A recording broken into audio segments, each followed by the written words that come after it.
Hello, I'm Dr. Greg Winteregg, CEO of the Private Dentist Alliance. I want to talk to all of you students out there today who are wondering what your future is going to be like as a career in dentistry. As an assistant, as a hygienist, as a dentist, where is this profession going with the rapid increase of the DSO movement? I'm here to tell you that PDA is going to help you, and I want you to become a member today. It is free. Now, why should you become a member?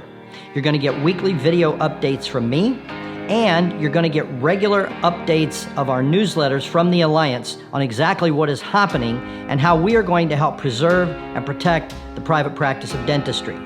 Now, to me, the most important advantage is you are going to get access to our job board. What is that? Our private practicing members all have access to our PDA job board, which means if they have an opening in their private practice of assistant, hygienist, doctor, front office staff, they're going to be able to post it. And you're going to be able to check up regularly. And as our membership grows, we're going to be covering larger and larger territories across the United States.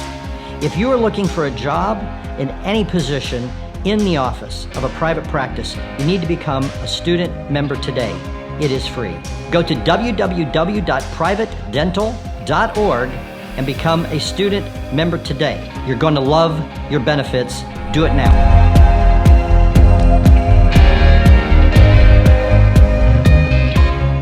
What's up, guys? Welcome back to another episode of the Dental Student Vibes podcast. I'm Seth Kalish. This is Matt Havis. Today, we are talking about how to lead your team the right way, how to give feedback. So, I have an article from a recent issue of Dental Economics, July 2020, and it's called Crafting a Positive Culture for Your Practice. Shout out Dr. Salerno. He's the editor-in-chief of Dental Economics. We had him on here. Listen to that interview. Check out his interview. That was a good interview. It was a thorough interview. He provided a lot of good information. Right. So Dr. Salerno, he really told us a lot of things about how to run your practice and how to manage team culture. He gave some really good little tidbits about how to improve staff morale and all that sort of thing. So I've got this article here. It's written by Stacey Gividen, and it's called The Dynamics of Praising Your Staff. As dentists, we tend to think we should take care of patients first, but is that really the case? So a lot of people say your main focus should be improving the culture of your practice and just have a general positive vibe, like a dental student vibe is a positive vibe.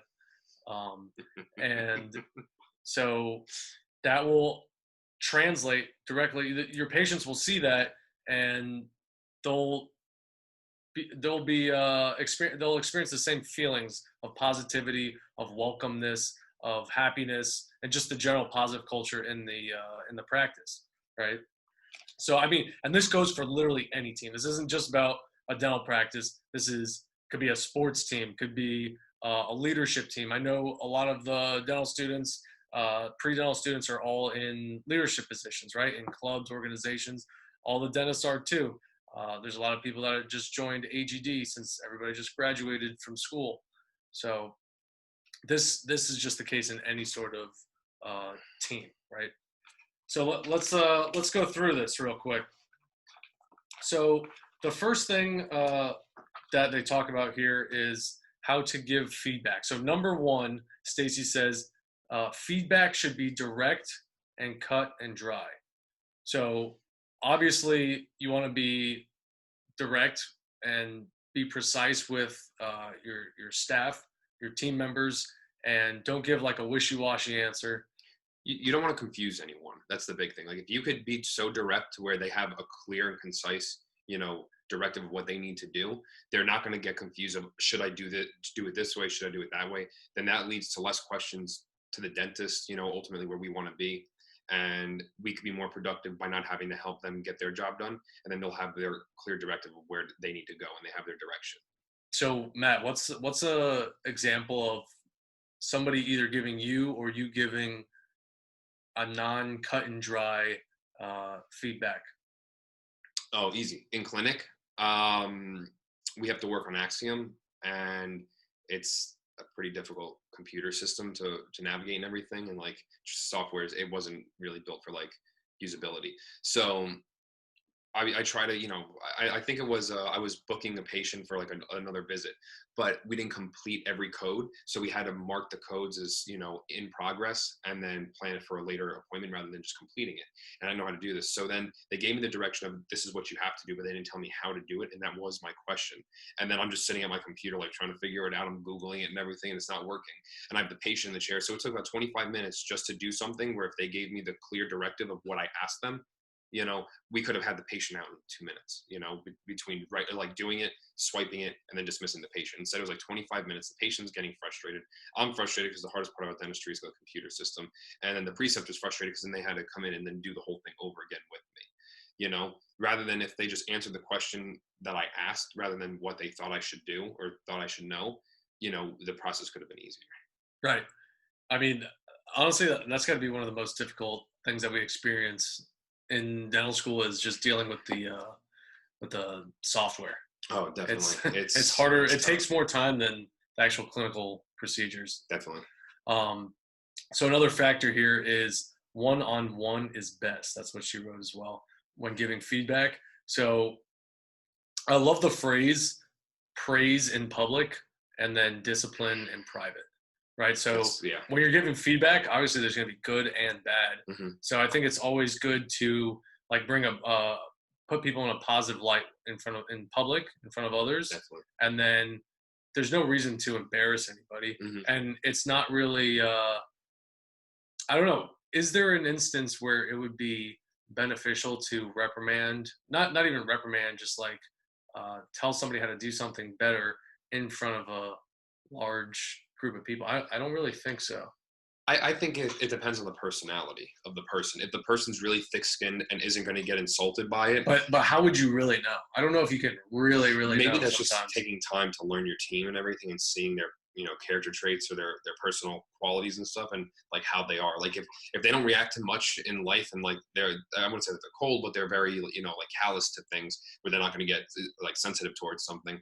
Maybe you could, and then use that as a learning example if they're okay with that. Or maybe just flat out ask them, be like, hey, listen, you made this mistake, and you're doing this in private, but like you made this mistake, and I don't want anyone else making that same mistake. So can I use it as an example, to the rest of the team? And if they're okay with that and they agree, then do that. But don't, call them like an idiot or something in the middle of it, right. Do it in a positive way so it's constructive where everyone learns. And then by doing that, the person who actually made the mistake will learn from it, especially because it was brought up in a group, and then, they can fix it and it won't happen again to them at least. All right. So maybe, that transitions us, good transition there, Matthew, to number 2, feedback is not productive if it's given in a bad way that makes you feel crappy. So things like aggressive or passive comments or passive aggressive comments, mm-hmm. Obviously that's not going to be beneficial to getting your point across, mm-hmm.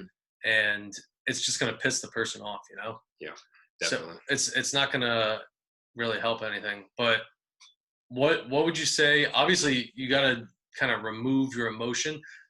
Okay, so when I was a dental assistant, when I was first like learning how to assist and everything, I was just thrown into the operatory and started assisting, and I had no idea what I was doing, and I messed up so many times. And the doctor I was working with was so patient with me, and I could tell sometimes she got a little pissed, but she was like stern, but she was at the same time she was very calm, and she never said anything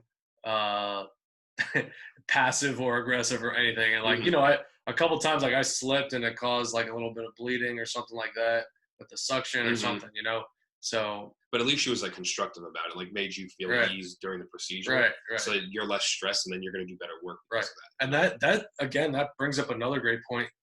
Feel at ease during the procedure. So you don't want to, reprimand your team members in front of your staff, or Definitely, or say something yeah. negative. I mean, I'm sorry, in front of your patients. Yeah. You don't want to say anything negative in front of your patients about your staff. That's just bad juju right there. Yeah. So That's how you lose patients, by doing that. They see like there's no camaraderie, there's no teamwork at the office. right, It's like a family type thing. They're not gonna feel welcome. right. It's positivity. You know. So, right. So the last thing that we can talk about is number 3: random thank yous, acts of kindness, and words of affirmation. All make team members feel appreciated, wanted, and important. At the bottom of their lists was random financial incentives. So I keep seeing that over and over. The more research that I do about team culture and leadership and all that, um, I'm not even referring to the positive words of affirmation. I'm saying financial incentives. Like most effective team gets like a gift card or something at the end of the Right. month. That's financial incentives are always at the bottom. Yeah. Over and over and over, Mm-hmm. because like at the end of the day, you spend whatever 8 hours a day every day, Mm-hmm. like that's going to be a lot more have a lot more effect on you. Yeah. Just being in that positive team culture than Mm-hmm. $5 gift card or whatever, $10 gift card. And that sounds so big in terms of like you want somebody to be on your team and want to be there and do those things out of the goodness for the patient, for themselves, for you, where it's within them to do the right thing and like the best thing for the team and the group, versus just like, okay, if I do it and I do it well, I'm going to get something out of it. Like I will get something out of it, not the team will. So there's not growth, towards a common goal. Right. I feel like that's, and obviously everyone likes a little something, or if you add some competition, things get more interesting. People might be competitive, but, I feel like it has to be within you to want to do it before you can just, start throwing out gift cards and stuff like that. Right. So yeah, when I was an assistant, we would go around, all the assistants, all the front desk, and the doctor it was a team huddle. Mm-hmm. We wouldn't do it too often, but when we did, she made it a point to start out with going around and thanking everybody for something specific that they had done. Really? Like I don't know how she remembered it, but it was like something specific too. It wasn't just like thank you for being a good assistant. She's like, thank you for doing this at this time, and then the patient ended up being very happy. Like so that was good. But what's the guy's name? Robert Pick. He's a member of our group. I think so. Yeah. He the Purple Cow Wow guy. Oh yeah. Love that guy. Love him. Shout out Robert Pick. So I remember he posted a video where he would go around with his team. I don't know if they were it looked like a hotel or something, and they're all sitting in the ballroom or something at a hotel. They had a meeting. They had all these papers, and it was like a big meeting.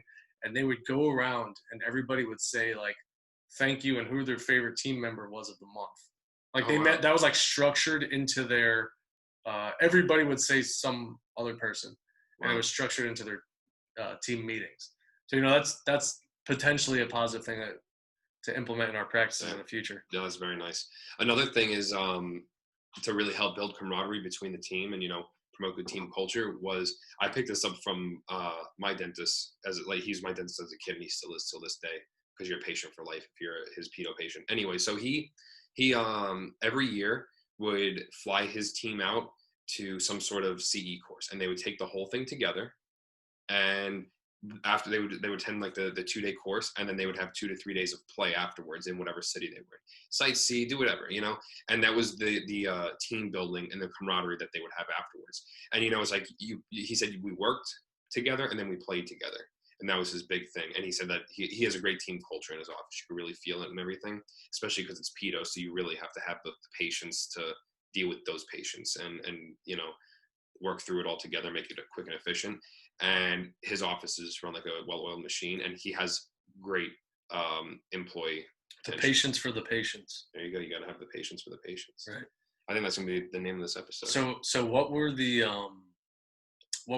fun things that he would do? Work hard, play hard. What were the play hard activities? Work hard was the CE course that they would attend together, and whatever the topic was, they do it once a year, and then they would go for anywhere from like 4 or 5 days, and then they would do that. So they would all get their own hotel rooms, and he would pay for all of it. So each person got their own, And then that way they can have their own time to themselves if they want to call their, husbands, wives, whatever. And then, so they got their own independence and privacy like that. But then during the day, it depends. Like they did Washington, D.C. So they toured, they went to that huge mall that they have, went to Lincoln Memorial, they went to the Washington Monument and everything. So they did all those fun things together and they experienced it. Like one of them had never went to a Washington, D.C. So they were able to see it for the first time. And then they got to experience that with their team.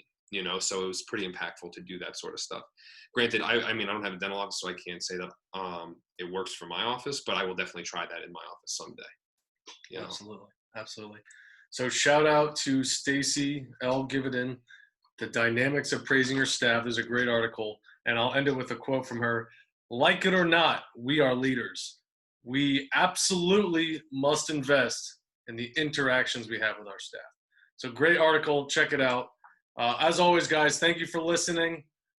Dental Student Vibes at dental.student.vibes on Instagram. Matt, any last words? Just leave us a like, comment, review. We love to hear your feedback. Let's make this the best podcast we can, and let's get the content that you guys want to hear out. So give us some feedback and stay safe and vibe on. Vibe on.